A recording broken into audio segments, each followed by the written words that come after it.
ఈ రకంగా అబద్ధాలు అమలు చేయలేదు. నాదే ఉంది సార్, నాకే రాలే. ఇవన్నీ కూడా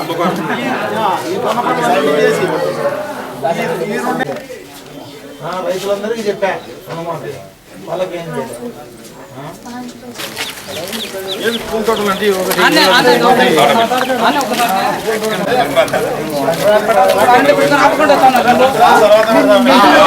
తిరిగి కడతారని చెప్పేసి మోసం చేసినారు తల్లి. రైతులందరికీ అట్లా చెప్పి వాళ్ళకి పనిచేసే వాళ్ళకు జీతాలు కానీ ఒకటి కానీ ఏమన్నా ఇచ్చినాడు తల్లి. అంటే మంచి పరిపాలన మళ్ళా రావాలి అంటే మన రాజశేఖర రెడ్డి కొడుకు మన జగన్మోహన్ రెడ్డి గారిని మనం ముఖ్యమంత్రిగా చేసుకోగలిగితే ఆయన ఇంతకంటే మంచి పరిపాలన ఏంటికి మా తల్లి. మీ ఆశీర్వాదం జగన్మోహన్ రెడ్డి నాకు తప్పకుండా ఇవ్వండి.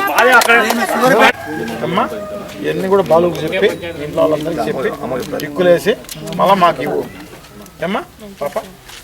వాళ్ళు 2-3 రోజులు వచ్చినప్పుడు అదే కాకుండా చంద్రబాబు ఈ దొంగ పనులన్నీ చేసి ఇవన్నీ ఈ 2 నెలలు అన్నీ చదివింటారు మీరు. జగన్మోహన్ రెడ్డి గారి పైన విశ్వాసంతో భవిష్యత్తులో ముఖ్యమంత్రిని చేయాలని వీళ్ళందరూ కూడా చెప్తున్నారు వీళ్ళు. అదే కాకుండా ఇప్పుడున్న పరిస్థితులు కూడా వాతావరణం కూడా సహకరించడం లేదు. దాంతోపాటు మోడీ గారు చేసిన ఈ నోట్ల రద్దు కార్యక్రమంలో భాగంగా ఈ రైతులందరూ కూడా నష్టపోయే కార్యక్రమం జరుగుతుందన్నమాట. గతంలో ఈ పూల తోటలన్నీ కూడా పూల తోటలు చేసే రైతులందరూ కూడా చాలా బాగా ఉండేవాళ్ళు.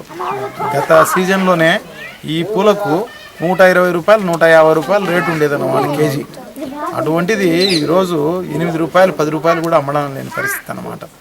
ఈ నోట్ల దెబ్బకు ఈ పూల తోటల రైతులందరూ కూడా చాలా ఇబ్బంది పడుతున్నారు. వాళ్ళందరికీ కూడా రేట్లు లేని పరిస్థితి. ఈరోజు పూలన్నీ కూడా పాసే పరిస్థితి ఉందన్నమాట. అన్నీ కూడా తొక్కేసే పరిస్థితి, పశువులకు పంపించే పరిస్థితి వచ్చిందన్నమాట.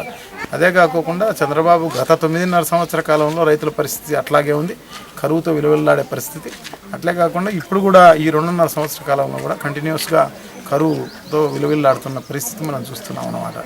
అందరూ ఎందుకంటే వ్యవసాయమే దండగన్న ముఖ్యమంత్రి చంద్రబాబు అన్నమాట.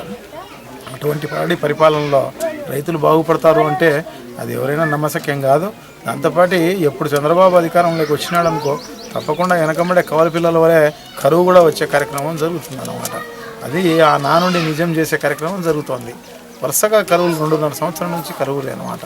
గతంలో కూడా 9.5 సంవత్సర కాలంలో ఆయన ముఖ్యమంత్రిగా ఉన్నప్పుడు అప్పుడన్నా బాగున్నదంటే అప్పుడు కూడా వరుస కరువులు, 1 సంవత్సరం వరదలు వచ్చినాయి అన్నమాట. సో ఈ రకంగా ఎవరు బాగుపడే పరిస్థితి లేదు. రైతులు మరీ ముఖ్యంగా చాలా దారుణమైన పరిస్థితుల్లో ఉన్నారు. వీళ్ళని ఖచ్చితంగా ఈ ప్రభుత్వం ఆదుకోవాల్సిన పరిస్థితి తప్పకుండా ఉందన్నమాట. సో తప్పకుండా ఈ రైతులందరినీ కూడా ఆదుకోవాలి. ఒక్కొక్క ఎకరాకు 50,000 నుంచి 60,000 రూపాయలు ఖచ్చితంగా వాళ్లకు పెట్టుబడి నిధి కింద తప్పకుండా ఇవ్వాలి అని చెప్పేసి మేమంతా గట్టిగా వైఎస్ఆర్ కాంగ్రెస్ పార్టీ తరఫున డిమాండ్ చేస్తున్నాం. తప్పకుండా ఇవ్వండి అని చెప్పి